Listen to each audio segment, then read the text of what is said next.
What on earth is a potential enthusiast? That's what we're going to find out today. We are jumping in with Erin Leff on the Interstate. Erin, what is a Hi. potential enthusiast? A potential enthusiast is somebody who is fascinated with getting the most out of this life that we live. Well, I think that sounds really exciting. So it is not someone who is a bump on a log and they have the potential to be enthusiastic. It is someone who is actually enthusiastic about the potential in others, in themselves, and just in the world around us. Exactly. And I think as you show up in different spaces, right, being able to show up as your best self and getting the most out of these experiences that we have is really, I'm just so fascinated by that and something that I've always pushed for. I believe that we can have really big lives and we can have it all, even though people try to tell us that we can't. And that's really what we're after in this life. And you consider yourself to be a potential enthusiast, correct? Oh, yes, I absolutely am. I mean, it took me a long time to kind of dub what that saying would be, but even as a child growing up, I was a singer and it was something that I was always fascinated about, like just being the best that I could be at whatever that thing was is just kind of innately built into who I am as a human being. And so I really want to expose that and bring that out in other people too. And you're able to have an impact on others by being in leadership Yeah. and by being in our chosen industry of real estate, Yes. right? So you get to impact agents as well as clients. That's right. Yeah. Yeah, we all have to be a little insane to do this job, right? Like we Yes. are just all a little slightly unhinged, in Yes. order to be in this industry. But yeah, this is where I've landed and really fell in love with the job and the infinite amount of growth that we get by doing this industry, which is why I chose it in the first place. Again, Uh-huh. not really thinking that deeply about it initially, but just wanted to land in some place that gave me a lot of freedom. And that's kind of how I ended up here. Where that has led you is with Keller Williams Realty in Austin 1. Yes, that's correct. Yeah, Yes. I'm team leader for the Northwest Market Center, but my personal team is also out of the Southwest Market Center, and we are a group of market centers here in Austin, and we call ourselves Austin One. Austin 1. Okay, so that's exciting. So I Yeah. want to go back to this, the potential enthusiast. So how is that different from saying that you're a Pollyanna? So what's the difference between a potential I pro enthusiast and a Pollyanna? I probably am. And the truth is I come by it a little authentically. Like I'm stupidly optimistic most of the time, but that's not without some real world experience and how to cut through that. Most of this industry, as any coach will tell you, it's mostly mindset, right? And how you get Yes. down and get back up again as quickly as possible. And it's just about that resilience piece. It's not that you don't go through hard things, it's that you have to go through hard things in order to maximize your potential anyways. So how do you navigate those really challenging pathways that you come across, and how do you get to the other side as quickly as possible so that you can again ultimately reach your potential? I mean, it all kind of goes together. Maximizing is a word that we're hearing a lot now. And you Mhm. just mentioned it in terms of maximizing your potential. So can you explain a little bit more about how do you go about doing that? So I think it starts off with being really, really clear about your value set and who you actually want to become. The thought that if we don't control life, then life happens to us, not for us, right? And so that was a piece of clarity that I came across late last year. Was that I felt myself constantly hitting a little bit of burnout, and how do you get out of doing that? Because that definitely doesn't feel like maximizing your potential. Right. Right. And so it became, an opportunity to just go back and wipe my slate clean and go, "Who am I? Why do I actually wanna be doing this? Where am I headed? And am I getting everything that I need out of this life? And if not, what are those pieces that I need to change in my world?" And it sounds simple, but it really wasn't, in that if you lay out all of your values in front of you and you go, "Okay, I've got this bucket where I am team leader. I've got this bucket where I am a leader of my real estate team, the Do Kind group. I've got, I'm a wife at home, and how am I maximizing my potential there? I am a dog mom. I've got family that I love dearly that I want to make sure that I spend time with. I want to prioritize my health and be the kind of person that also shows up for myself. And how do you do all of these different buckets and do all of these things, right, that make life worth it and not forego it while also getting to a place of success became a massive amount of clarity for me that I really want to make sure that the people that are in my world really capture. Because let me tell you, rolling into 2026, it has made all the difference in my life.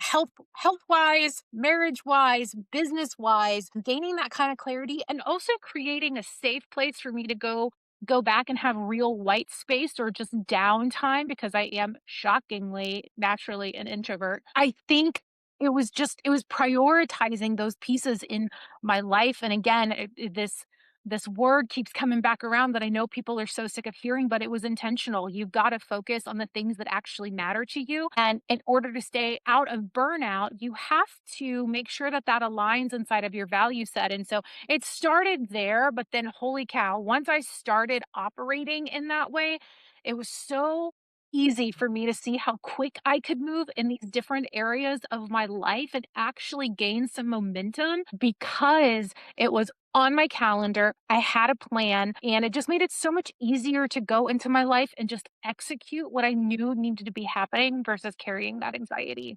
That was a really long winded answer.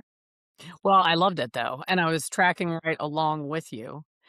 And I'm glad you shared it because I want to make sure that people don't mishear what you're sharing. You're not saying that this was a magic cure. And once you did it and put it on the calendar and did these things, that all of a sudden everything went perfectly well and that every day you lived to your max potential. No, no. It was that in the days that I failed, it made it easier to not carry that failure with me into the next day. Mhm. It's like, oh, that was a bad day. I didn't make it to the gym yesterday, right? Okay, well, yesterday lives inside of yesterday. It's on my calendar again today. We get another go at it, right?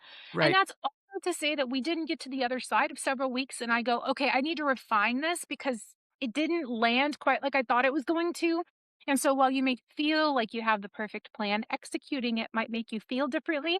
We refined it and we move forward, but we're paying attention because as I got so busy in my life, it was just like that. Everything that was important to me just kind of got ignored and slid to the side. And I just ended up focusing on work. And while that's so important to me, and of course, we want a level of success that we're chasing, you can't forget the other stuff and why we're on this planet to begin with. And that's really what this is all about.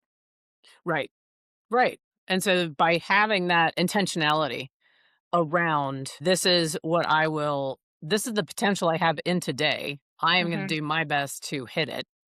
And Hmm. then at the end of that day, it is over and done. And the next day is fresh. So Right. you are able to, as you said, you can assess, you can Yeah. adjust. You know what this is reminding me of? This is dramatically different than just black and white thinking of, okay, this month I'm going to go to the gym 4 days a week and it's going to be at this time and I'm going to do this. One day goes wrong and you're like, oh, well, Ah, this is I'll start again next month. I'll start that's again next. yeah, yeah, that's me, and that's why I, am so passionate about talking about this because I can be very much that way. I'm so black and white, like, "Oh, it's not working, I'm just gonna write it off," and it's like, "No, no, no." Success is equivalent to your rebound rate. So however quickly you can get back up again is how quickly you're gonna move forward into success, and I needed to know that, I needed to understand it, and I needed to live it in order to be able to see it, and I was like, "What if I just alleviate all pressure and just Right. go the plan that I made?" And it was really, really powerful in how, and I'm saying that because we are at the end of Q1 and I'm able to look back on the mountains that were moved during this time period that I think was just incredible because I took the time to make a plan.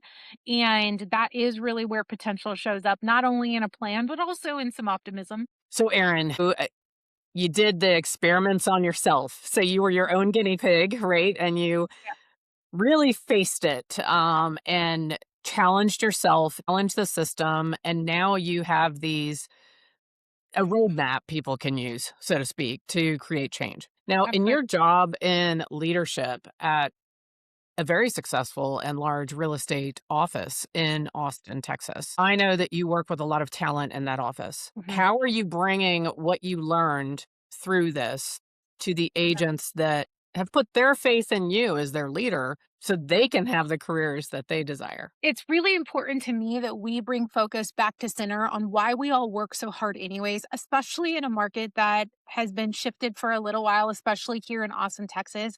Sometimes it can feel a little bit like you're on a hamster wheel and like it doesn't actually Mhm. matter the work that you're putting in. And so to bring clarity back to why we do this, anyways, was my priority. So having conversations with our agents about, okay, listen, I don't need to have another skill set conversation. I want to bring you back to center around why are you doing this? And when you wake up in the morning and your feet hit the floor, what actually lights you up? And how come you do this every single day? And why did you choose real estate in the first place to begin with? And how are you moving through your life right now that you may need to either slow down on or speed up on or take some things out and make sure that that value set, right? The things that matter the most to you, right? Is it what character development choices do you need in your life? And just really creating some perspective around who they are as a human being, because you would be shocked at how many top producers that I have conversations with that don't know why they do what they do.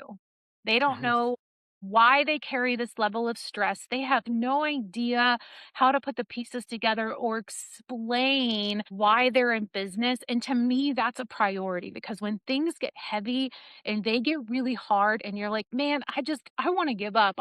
I don't have a direction here. I don't know where I'm going." To be able to bring some clarity to that and kind of force, I twist their arm a little bit and kind of force them to bring some perspective to that because to me, that's the most powerful thing that you can do. And ultimately, at the end of the day, of course, it ends up helping sales because people don't buy what you do, they buy why you do it. Thank you, Simon Sinek. Right. Yep. And I just wanna bring that back to the forefront of them because when their values authentically live at the front of their business, people find it easier to connect with them, and so that's been my priority throughout Q1 is having these conversations with people going, "What do you actually value in this world? What kind of people do you jibe the most with? What kind of character not development, what kind of characteristics do you look for in the humans that you connect the easiest with?" And helping them understand that that's really what they should be building their brand around because at the end of the day, that human element is what is the most important thing to our businesses and making sure that they're totally wrapped around it. And a lot of times it's just because nobody stopped to ask them the question, not because they're trying to avoid it or that they Yeah. don't actually know it. It's just because they're like they're running too fast. It's like, whoa, whoa, whoa, come back. Let's slow down and make sure we're running in the right way. Right. And as often happens in our industry or even in any sales industry, when you get the momentum going, you're taking care of the clients. Sales is a service industry and you Exactly. prioritize the clients first. So it's not that they're disconnected from their values. It's that they are focused on the matter at hand every day to make sure their clients get what they need and they're protected and that Exactly. it's moving in the manner that they desire. And you're absolutely right. There is so many real estate agents who are just so servant focused that they forget a little bit about themselves, which is why it's so easy to compound, right? And then you're like, Yes. why am I doing this? And it's like to prevent that and make sure that you're enjoying the journey, Mhm. right? What are those pieces that absolutely have to land in your life every single time? How are you taking care of yourself, your family, and the other important things in your life? Making sure that we have hobbies, because it's easy to forget about those doing this. Yes. And Yes. yeah, just making sure that it is a well-rounded business and we're actually focused on the things that matter most. Well, you mentioned something in passing just now about this is the human element, that it makes the industry run. And not just real estate, but anyone who's in a sales and frankly, a lot of people in a leadership role, they're a little worried right now in will they be replaced with AI? And I'm curious with your position as a leader and Yeah. working with so many agents, is that a fear that you have heard from any of the people that you work with?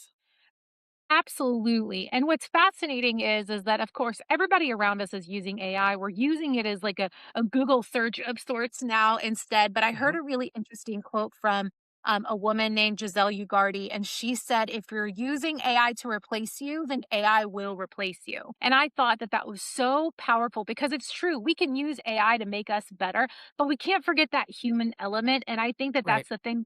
that us humans have on AI, that it's never going to be us. And so I just want to encourage everybody out there, if you're using AI for every single piece of your business, utilize it to make you better, but don't let it replace you, Right. because then you're so very replaceable. It is our human element, our knowledge that we have of the different areas that we live in, our ability to connect with others as a real human being that they can know, love, and trust, and putting that at the forefront. Well, of course, utilizing AI, to help you keep up with your people, or to whip out a quick email if really needed, but just don't let it be how you respond to everything. Everything, right. Yeah, and it's funny, the emotional intelligence and the spiritual intelligence that humans possess. I have heard some other industry experts, including Sylvie D'Augusto, they have said that that's gonna be the final, frontier. Yeah, So, I always say if you don't want to be replaced by a computer, then get out from behind it. So if you're I in love that. a people-oriented business, any kind of sales that anyone might be in that's listening to this, or leadership, get face to face, get voice to voice, use more video, shake hands more often. This is such a cliche, but break bread together. Right. Actually, uh, do do the things that cannot be duplicated. Absolutely. And I think, that I mean, even now, I think if you're using AI too much, it can definitely hurt the trust with the consumer. I even know now, if I get an email back or a text message back that is really lengthy and looks like AI, I just kind of mentally shut down. So Shut down, yeah. I think that human element, like you said, it is going to be the differentiator moving forward. And I absolutely agree with that. Dinner parties, open houses, Yes. Yeah. community events, anything that gets you eyeball to eyeball with other human beings is where you should be. Because we are fascinated. People are fascinated. Humans are fascinated by humans. Mhm. And is that possible that could change? Yes. Is it changing tomorrow? No. So even Yeah, if they do, so lean into what makes you unique, right. imperfect, different, and just allow. One of my guests last week, Erin, said, let your freak flag fly, Yeah, allow yourself to show up, allow yourself to grow into your potential of how you see yourself as that human absolutely. interacting with others. Yeah. Well, that's the other thing about AI, is that it makes it even easier to achieve potential when you use it in a smart way that helps you, not replace you, right? Hmm. And I know that this is usually kind of a little bit of a negative word, but I've been using it a lot. Just being able to exploit yourself in a human way that makes you so easy to connect with. I know a lot of people don't like that word exploit, but I keep thinking about it because it's not necessarily a negative connotation, but it's, how do I put myself out there and in the maximum way possible to either gain clients or whatever the case may be. Um, I think is so fascinating and so interesting. And how do we get the most out of that and you and your business or whatever it is that you ultimately want, or your health? It could be about anything, right? And just making sure you're using it to be smart about it. So, Aaron, what do you do if you have an agent that you're working with, that's your leader, either with Mhm. your real estate team, Dukine Group, or as team leader at Keller Williams Northwest Austin? What do you do if, when they really dig deep into their values, they realize it's out of alignment with their work? Honestly, that's my favorite aha, because to me as a coach, my job is to help them live their best life possible.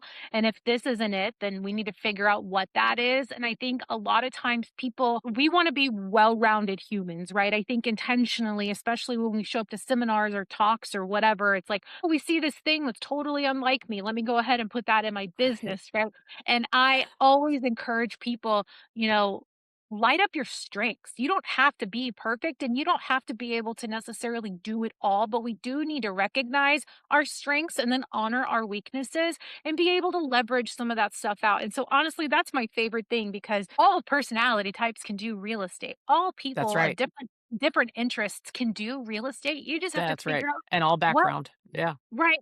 You have to figure out what brings that passion and that fire in your belly out of you, and then everything else gets leveraged. Everything else goes somewhere else so that you can live your best life possible. And again, that sounds kind of cheesy, but I mean that, because if you don't recognize that, or you don't have that coach being a reflection to you, or even if it's just an accountability buddy who could be honest with you, right? Right.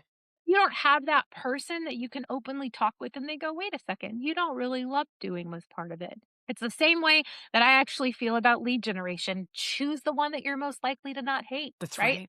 That's right, yes, and that allows your personality and your human side to come through. Exactly, exactly, and so Yeah, I had that conversation quite frequently, but yeah, those are actually my favorite conversations when and it's usually they're coming to me because they're at a point of crisis because their life is not aligned. right. So, what are the things that we need to unpack so that we can then put the pieces back together in a way that makes them happy? And again, there is constant refinement in that. You don't nail it the first time. You may think you really love something and then you go execute it that way and that doesn't really come back that way. So I always encourage refinement and conversation around it. And planning meetings are vital to an inspired, creative, loving life. Like you've got to have time to plan out what you actually want to be doing. Well, I wanna shift gears here for a moment because the our industry, we have the oldest average age of any of the large industries in the US. The average agent is 58 and female. Okay. So I wanted to talk to you about, what are you currently doing to attract younger talent to our industry? And is this conversation a big part of what is attracting younger talent to the industry? We have to meet people where they're at, and everybody is online right now. Social media is and I'll put it like, Gary Vee said, it's moving away from social media, and it's more gonna be about interest media, and are you attracting the people who are like you? And if you're online, the answer is yes, because their algorithm is automatically gonna feed to Right. the other people who are just like them, right? And Mhm. so making sure that you're putting relevant content out there that are that's about the kind of people that you would like to attract is really at the forefront right now. I don't think that there's anything more important than the content and putting your face out there and making sure that you are actually visible. It was said that we've got 5 to 7 years of free media basically, and we better be capturing it. And so that is Right the game. now, If you're not utilizing it or you're seeing this video and you haven't put yourself out there yet, my advice is just start. just do it. Just do it. But it's making sure that people know that they have a place to come grow their empire from infancy. It's something I'm incredibly passionate about. I was able to do that here, and I kind of equate it to like Legos and making sure that people understand whatever Lego castle you want to build, you can do that here. And a lot of it I've probably already done or tried to do, so I can speak directly to that. But it's about making sure that we have the right environment for massive amount of a massive amount of growth quickly, and we've done that and we've built that, and I'm really excited about it because I know 2026 is turning out to be a hell of a year, so it's about the environment though, because you can plant a flower anywhere, but only in certain environments will it actually grow. Making sure that we have that environment. I think that's incredible.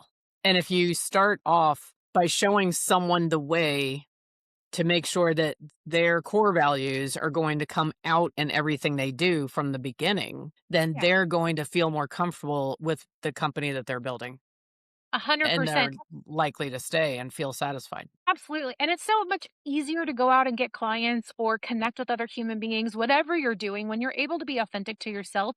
So I teach that first. Like, that's why we have to understand what's important to you. And before we ever choose lead gen models or, whatever you need to build your business, but making sure that it feels like you and that you'll connect with it moving forward.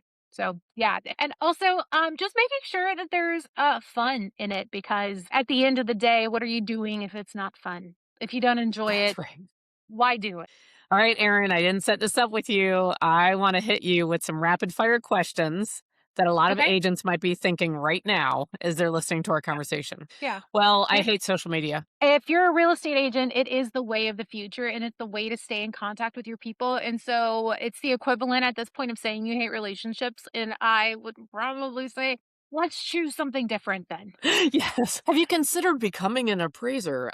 I mean, what Aaron, I hate how I look on video. I can appreciate that, and one of the things that I want you to consider is that how can we honor who you are and where you have been and show up as that person versus focusing on your appearance, because the truth is that is how you look.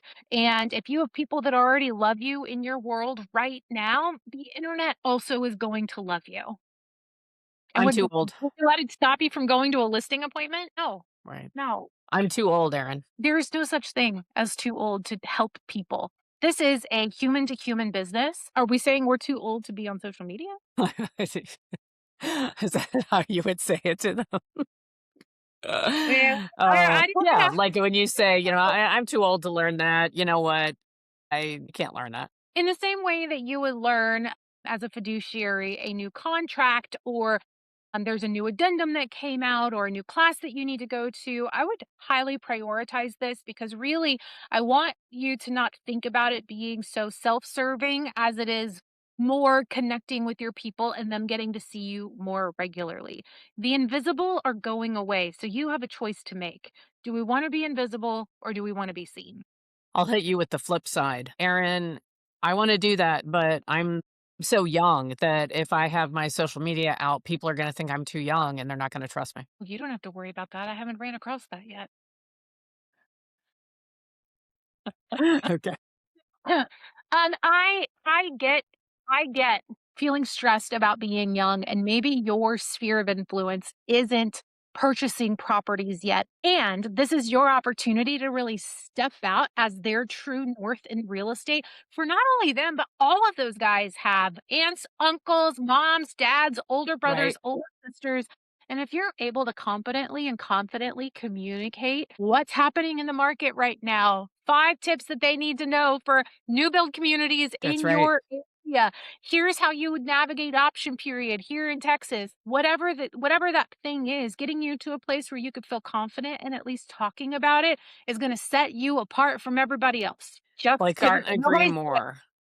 Yeah, I couldn't agree more with everything that you're sharing. And I think the point that Erin and I are trying to make is take whatever fill in the blank that you have in your mind about why you procrastinate or you can't do social media or you can't do video marketing or you can't do hyper local presence, whatever it is. Yes, you can. I don't care how old, how big, how small, how young, how, flat affect, bad voice, nasally, whatever. It doesn't matter. None of that matters. And as Erin, you put it so well, we have some news for you.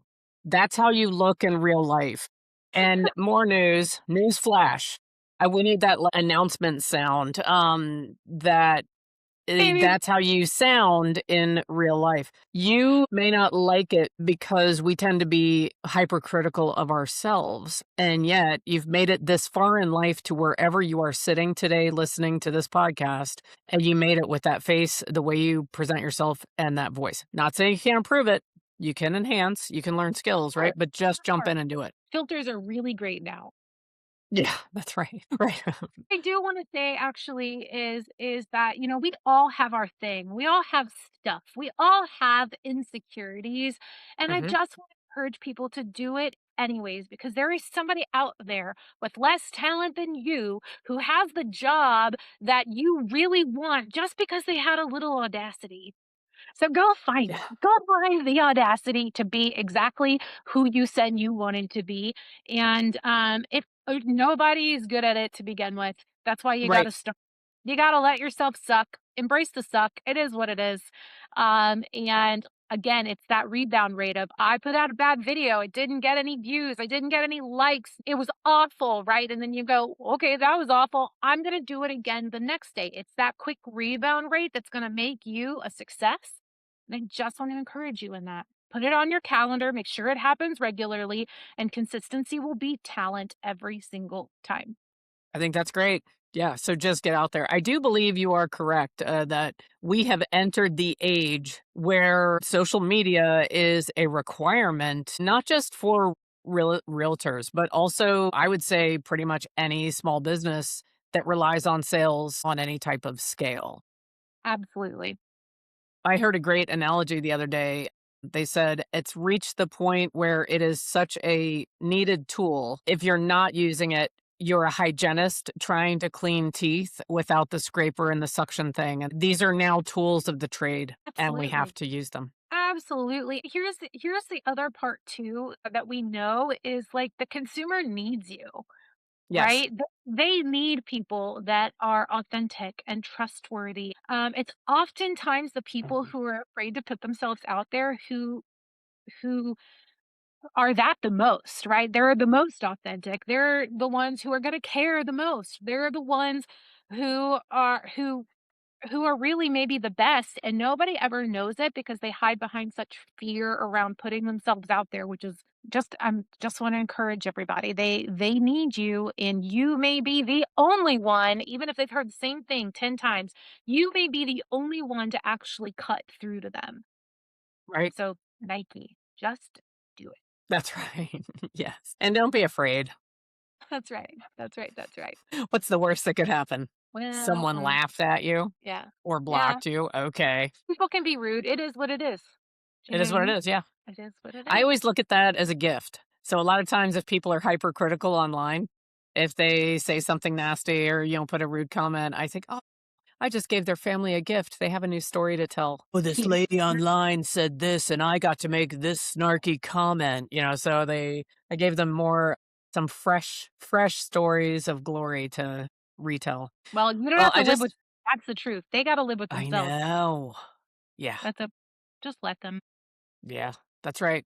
That is right. So you are really just taking on this whole potential enthusiast and you're working it into these different areas because even that whole time we were talking about social media and getting out there, Mhm, you're seeing the potential in the tool, the potential in the mhm, person, even the mhm. potential for the consumers. And so it's really something. Would you say that's becoming one of your main filters that you're looking at the world through? Yes, and I again, I think I kinda came by this naturally. It's how I operate. I'm always filtering via priority. Like, is that actually the priority? Should I actually be doing that with my time right now? How do I get the most out of my time? How do I get the most out of doing this? How do I get the most out of going to this event? How do I? And it's constantly that reflection and that refinement around that stuff. And I've always sort of been that way. I just Right. found a way to dub it, I guess. And now here we are, a potential enthusiast. It's And fantastic. if you're not feeling enthused about your potential, give me a call. That's right. Yes, because you will help them see that. Right. Well, Erin, I want to thank you for sharing all of this today and all of your contact information. Wherever you're consuming this podcast will be right in the description. So if you want to reach out and explore your potential, especially in the Austin market in real estate, to definitely reach out to you. Thank you for having me, Bridget. This has been Yeah. so fun. I hope you guys got something out of it. Yeah, it was great. Thank you. Yeah, if you did, subscribe, like this, and put your favorite takeaway and what your biggest potential is in the comments. Erin, thank you for being our guest. And if you're listening to this episode of The Interstate, I hope you'll come back and join us again.